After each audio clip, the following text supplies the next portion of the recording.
couple of moments. Okay. And whenever you're ready, love, you can begin. Hello and welcome everyone. I'm trying to like not have me have me be my face. Looking at all your lovely faces instead. I'm just gonna figure that out. This is much better. Too much intense me for me in this time. Welcome and happy I think I've heard Harper Moon or Beaver Moon, like whatever moon season it is. My name is Lev. Pronouns are he, they, and love. And I reside on the land of the Huichin people, the territory of the Huichin, in an area that is populated by the Ohlone people. Beautiful and vibrant. And I contribute to their rematriating land in many ways through taxes and just want to don't want to just name them, but I'm actually supporting them. And I'm really happy to be here with you today. I'm feeling so many different things, and I imagine many of you are as well. And just noticing those feelings. I spent this morning listening a little bit to Thich Nhat Hanh teach, who reminded me of Ruth Dennison. Maybe some of you may know of her from uh, Dhammadina, which is a retreat center in the desert. And I believe that Ruth was there for something like 40 years or something. The center was there. And I think what I'm going to do, generally when I offer a practice time, many teachers do it silent only. I often offer an opportunity. I might say something softly like returning to our body, returning to our breath, um, in order to bring us back. And I think today I'm going to can you hear my bell? That's the first question. It, for some reason, didn't work in my last group. Yeah, I don't know why. But I'll put my headset on. But I think what I might do is I'm going to have, so you know in advance, I'm going to have a little bell that I'll ring, and either you'll hear it or you won't. And when I first engaged in this practice, it was kind of disturbing. And then I realized, well, I'm supposed to be present. So the bell is bringing me back. So it is not a I just want to name it's not a yelling or it's not a um this headset doesn't actually work. It's not a reprimand as it may come out because it's like, you're like it's more of a allowing the bell to come in and come through us and allowing it to be another opportunity to settle. So you might imagine when I was a coach, I did this workshop as we were going into visioning or meditation, imagining dropping a stone in the water and the ripples come out. So the invitation is we might not hear the bell, it sounds like. So I might just say returning as I repeat that. And I'll do that. We'll practice for at least 20 minutes. And then as I repeat that, just an invitation to deepen wherever you are. So just wanted to offer that. And then I'm going to just check my settings, and that looks good. So let us practice. And I guess I'm going to have to say ding for now. If it's still not working. I don't know why. I'm on a new computer, so I should name that. So I'll ding it, but I'll say ding. Ding. The first invitation is to recognize your breath,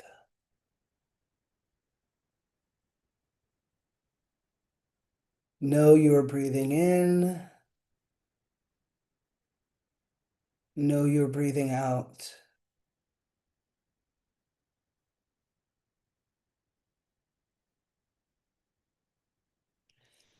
And if possible, deepening that experience, coming closer to the breath, being a part of it as it is a part of you, breathing in and releasing.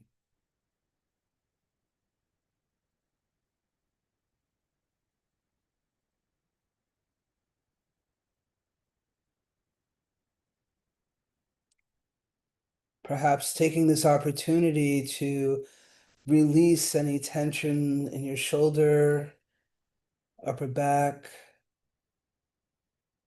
face, and jaw.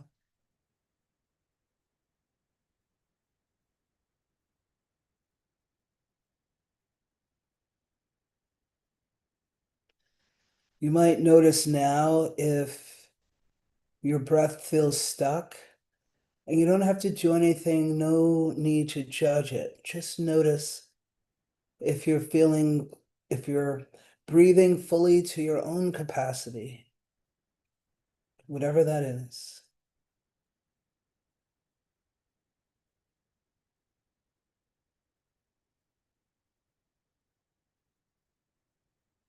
And notice in your upper body if there's anything you're holding that you can release, including the thoughts in your mind.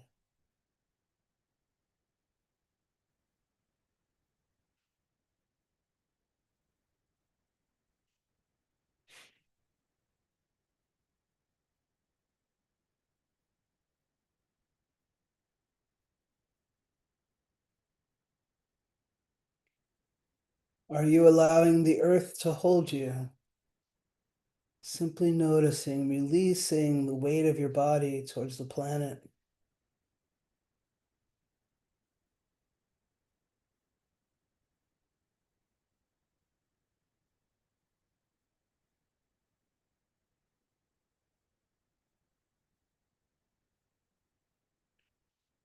As we move towards more frequent silence, a reminder that we are in a practice. There's no perfection, it's just showing up, beginning again and again with compassion.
Inhaling ease,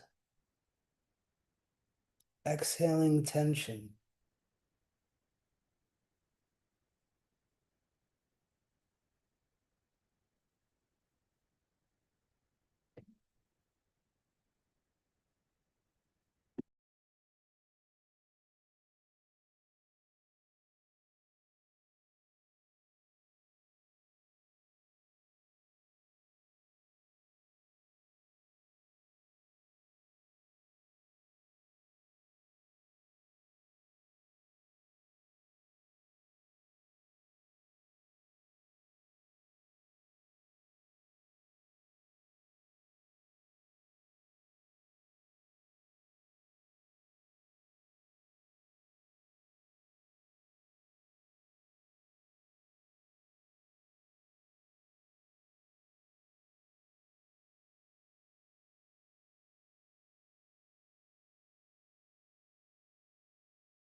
honoring each breath as it comes in with your attention,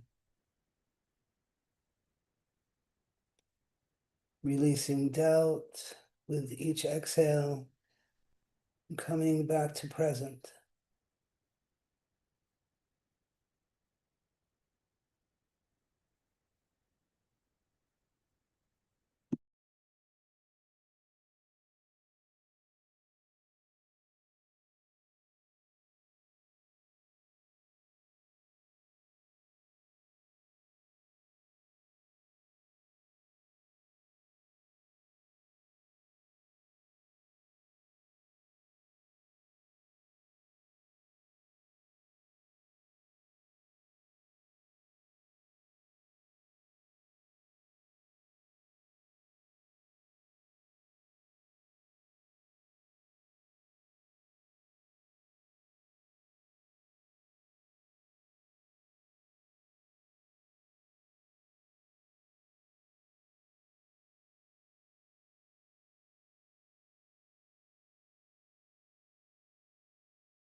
With the ability to breathe in, we may honor our inhale with a smile.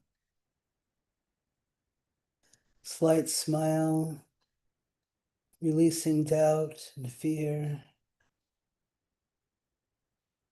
Breathing in the gift and honor of breath.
Breathing out,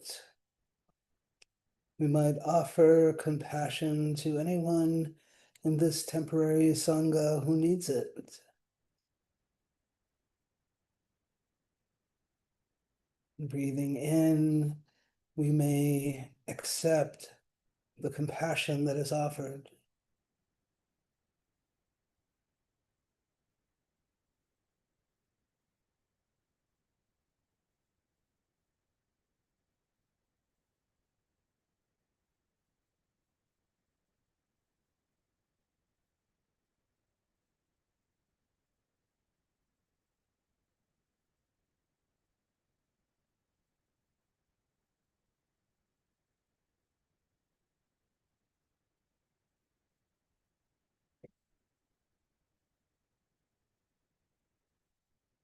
Know you are breathing.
In our last breaths together, may we find joy in the privilege of breathing.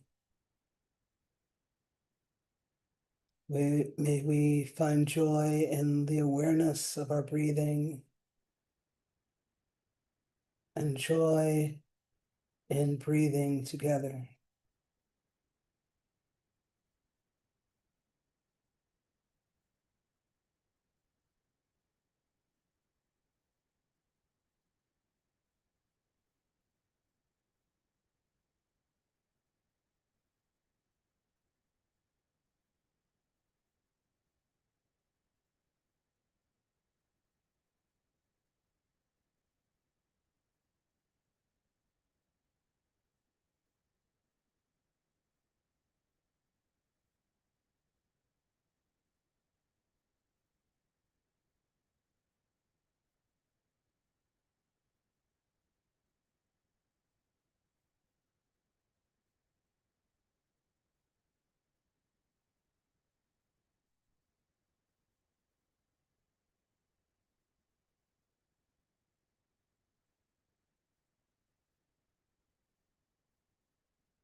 Ding.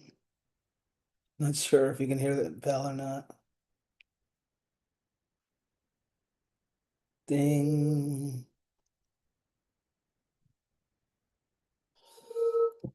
Ding.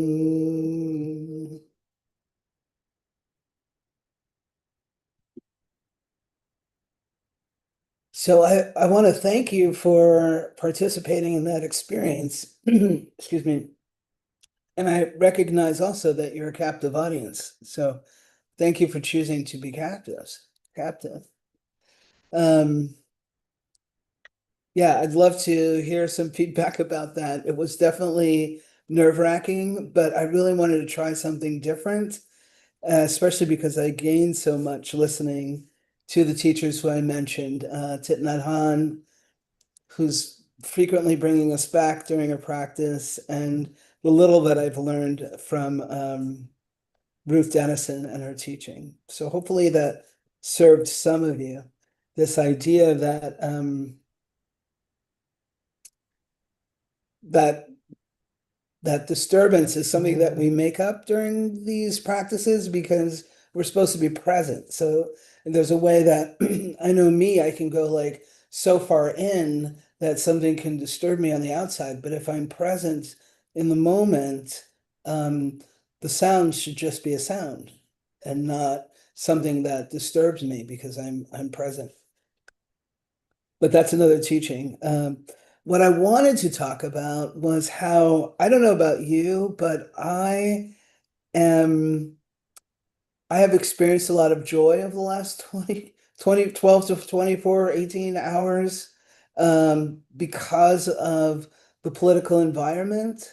And I'm hoping that no matter what your position is or what your feelings are, that maybe you've also like no matter where you are, it's not about judging what your choices are, but that there's some joy that may have come out of some of what's happened in our state and across the country. And what I know in my years of being a human being and then being with and working with other human beings. And then even this morning, as YouTube is one of the places where I listen to talks. When I opened it up, people are moving on to the next problem and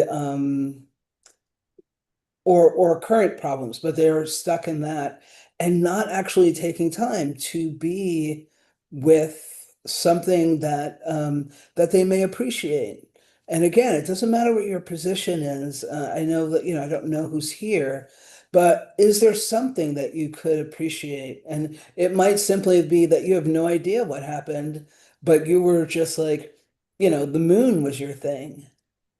And what I notice is, and this is, I'm glad that it's not innate for me, but for some people it's innate. And then of course there's the conditioning, because I definitely can suffer with that, is that we skip over, oh wait, that was great. Okay, now what can I work on? What can I focus on? What can bring me the anxiety that helps me feel alive? And I want to invite you, as I'm inviting myself, to take a breath, take a day, a few hours at least, to really be with the experience of um, some people's visions being lived, some people's work, seeing the fruit of their work, whatever that might be. And I want to read a little bit. I'm going to read a little bit from Thich Nhat Hanh's book, True Love. And the chapter is called Restoring Peace. I'm not going to read the whole chapter, just a little bit of it. During the day, if you practice walking meditation, each step takes you back to the present moment. Each step enables you to touch what is beautiful, what is true.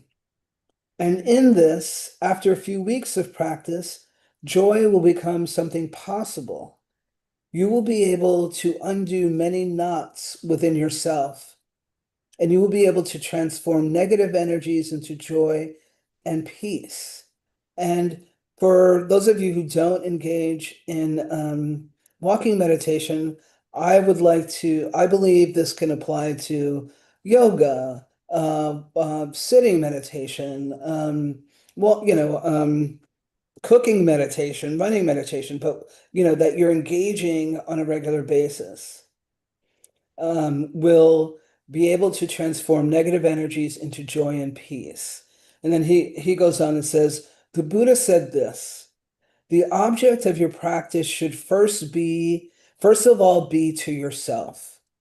Your love for the other. Your ability to love another person depends on your ability to love yourself. If you're not able to take care of yourself, if you're not able to accept yourself, how could you accept another person? And how could you love him or her?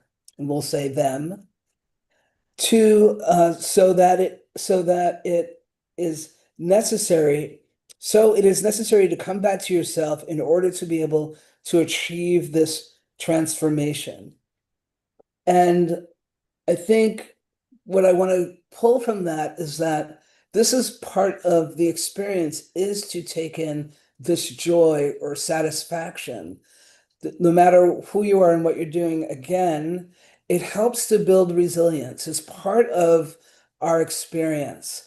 That we don't have to be in a constantly agitated, constantly reminded, constantly anxious space. And maybe I'm naming this because I have a lot of activist friends and a lot of people who are generally anxious and who I think did I mention earlier, like I've been hanging out with some New Yorkers. And I remember growing up in New York, we had a lot of things to say like, is it hot enough? Is it cold enough? Like we always lean towards the negative in Mhm. some sarcastic way. I'm not saying every New Yorker, but it was just something that we did. And so, what would it be like to lean towards the positive? What would it be like to give yourself or allow yourself more time in the satisfaction? When we say, may I be happy, um, many of you may have had that experience and or you have those experience with conversations with other people that we're not talking about being giddy, but we're talking about contentment. May I be happy. May I be equanimous even in this moment. And I can be equanimous with joy. I can be equanimous with pain, of course, but talking about what is building for you. Let's see. The other night I had a class and I brought up a lot of I like encouraged I made a PowerPoint and I had all these jokes in there. They were like really corny jokes. One of them was like, my daughter came down and she brought me, the last piece of her candy. And I was so proud of her for sharing. And then her brother came in the room and said, who ate my last piece of candy? And and she replied, we did. And I was so proud of her for being able to share the blame, right? It's just about sharing. But really silly things like that. I want, I guess what I'm hoping is when you leave today, that you may take time to create or find some joy. That we're like barely in the beginning. We're definitely in the beginning, but I kind of feel like there's so much more to come that's going to need our attention, that's going to need our strength and our wisdom and all of this. And there's wisdom in resiliency and wisdom in finding joy now. And that's part of why the retreats that I've facilitated over the years are about finding joy and joy and compassion, and of course, self-compassion. And self-compassion is my favorite theme because that's the work that I have to do in my life.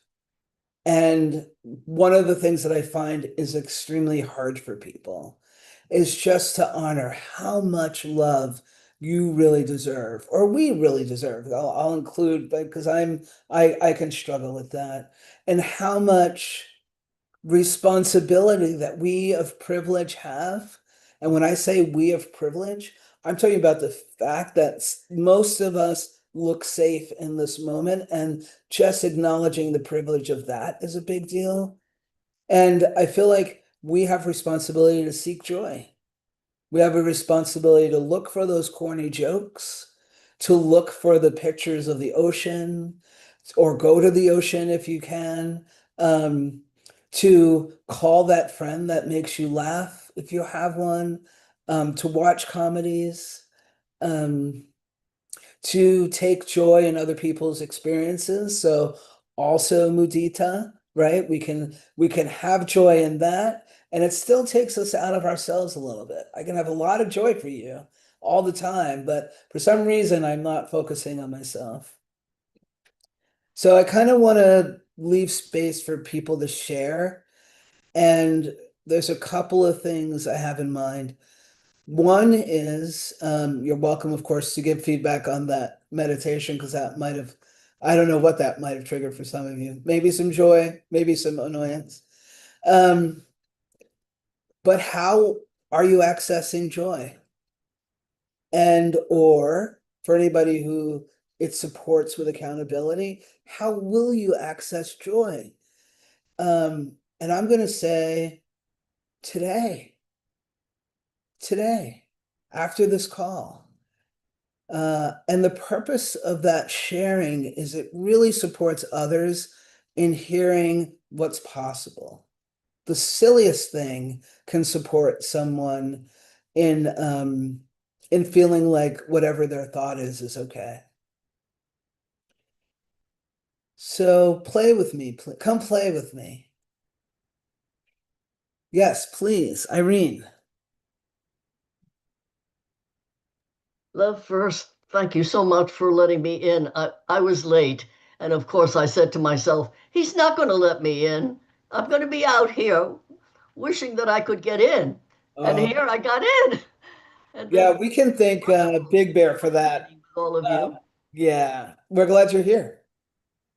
Oh, thank you so much. Thank you. I Oh, got look at it. that. Thanks, Beth. Thank you. I felt that. And I'm so hard on myself. I don't know about you guys. So it was wonderful to be reminded there are things to be joyful about. And the situation with the 50 passing, yes, I'm full of joy and hope. That's another word that I need. Hope. Hope for change, hope for positive change.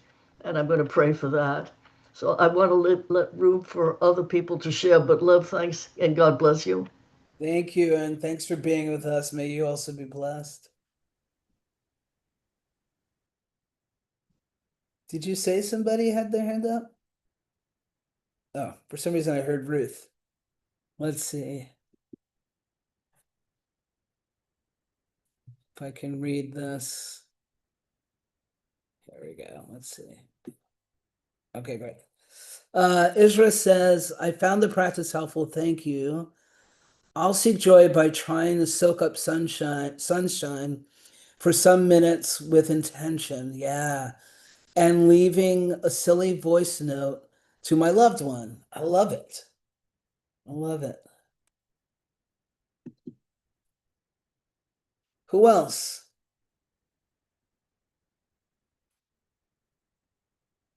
It doesn't have to be huge. And I'm And yes, please. I'd love to add, it is so tricky to take joy in the politics of these days, right? Because we're all so passionate and we know a victory for one side is, a loss, quote unquote, for the other. And it's difficult to think about those things. But I think one thing that's really special about right now is how passionate we all are. And what do we all want? We all want our country to be amazing, whatever that means to you. And I think that if we looked past what we're all different, we go back to that, which is we all love where we live. We're all blessed to live here. And I think it's really great to see that we haven't forgotten that, and that we still can find that hope and that change that maybe you want to see. So I don't love the political environment, but I love that people are passionate about our lives and that we all feel like we can have a vote and a say. And I think that is really special. So I am happy with the results, and I hope that we continue to see that. But I think it's more important that people are participating, and realizing how important that we play a role in our world. And I think that's very special. Thank you. Thanks. I hear you, and acknowledging people are having different experiences as Yeah, well. 100%. Yeah. Who's next? Yes, please, Beth. You can just pop on, like it's cool.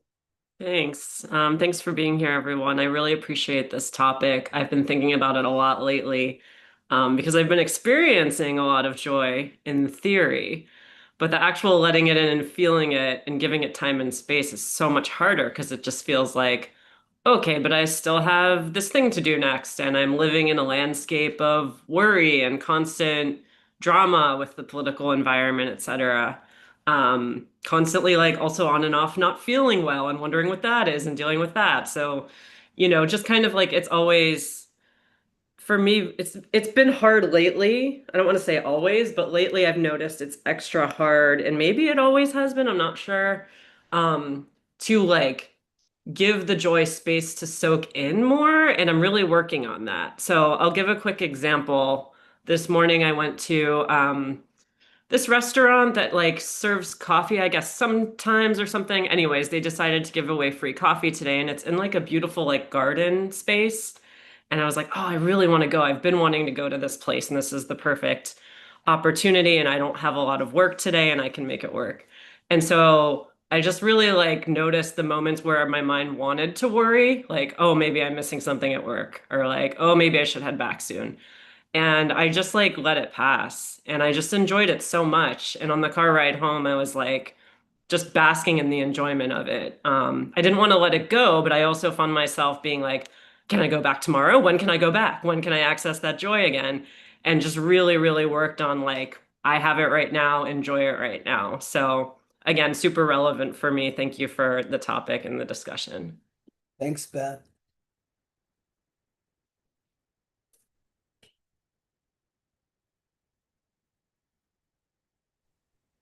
Hi, can I just jump in?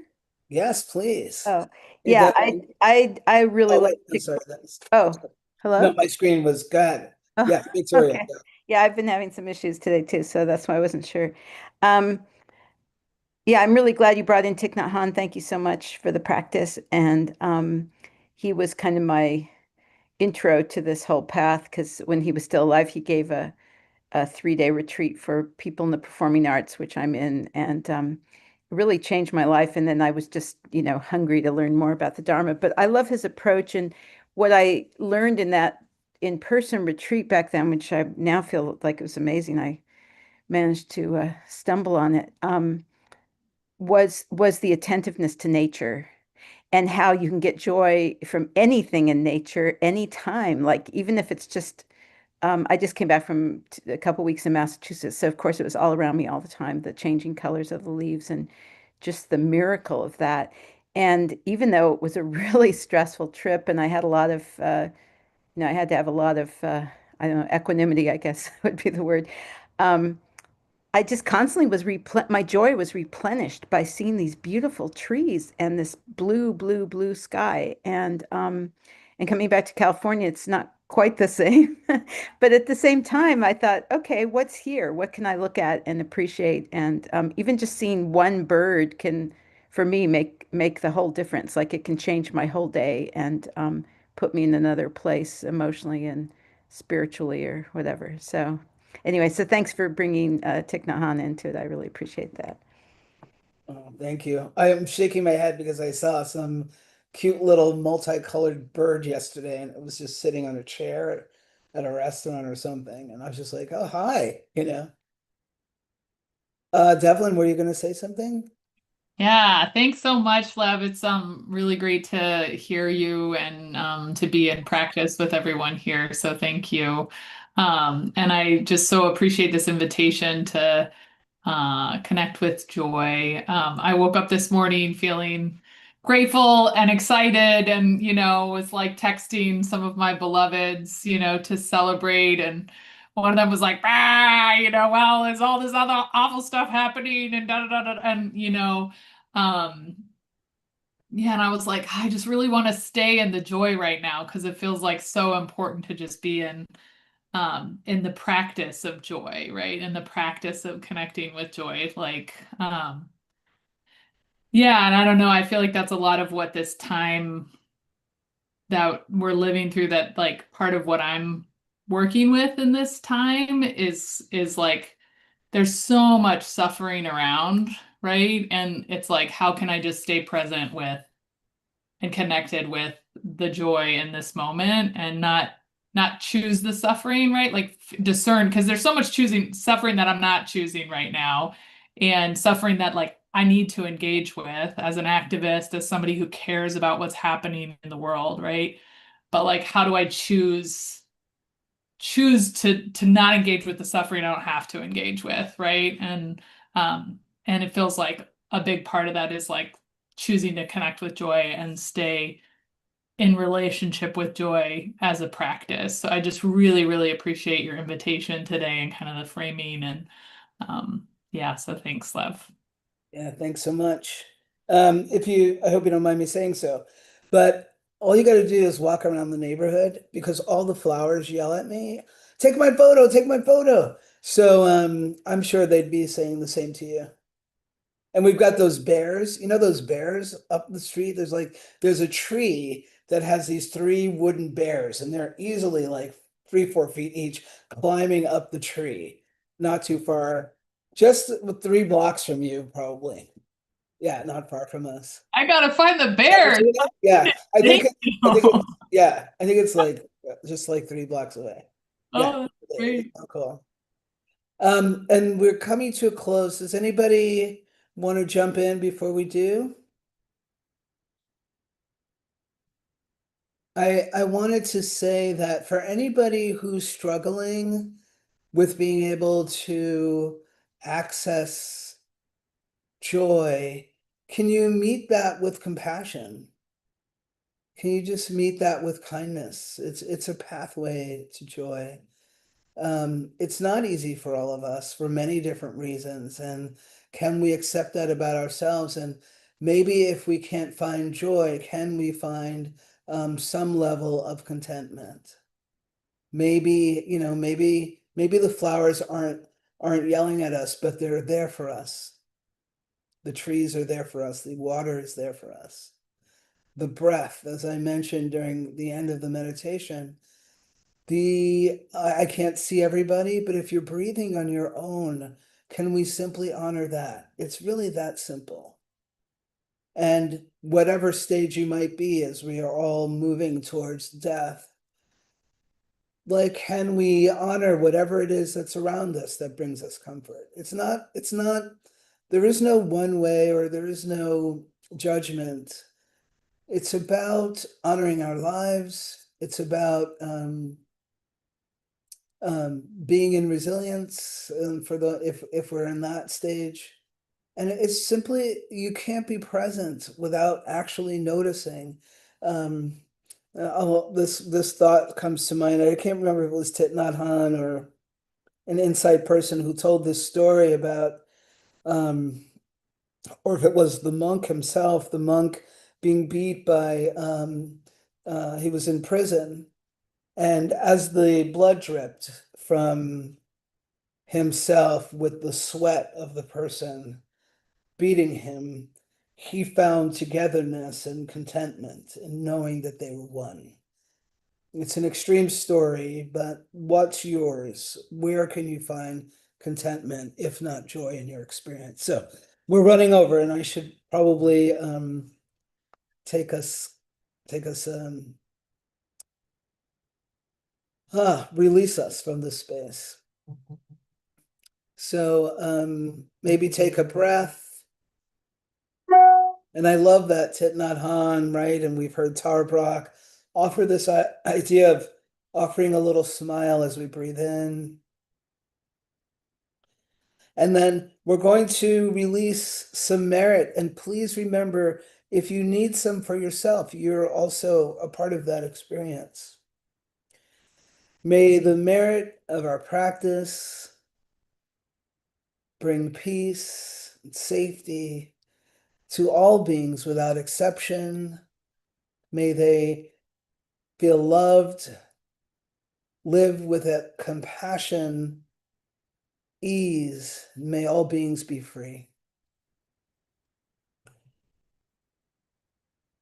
Ding, Thank you, love. ding, God bless you.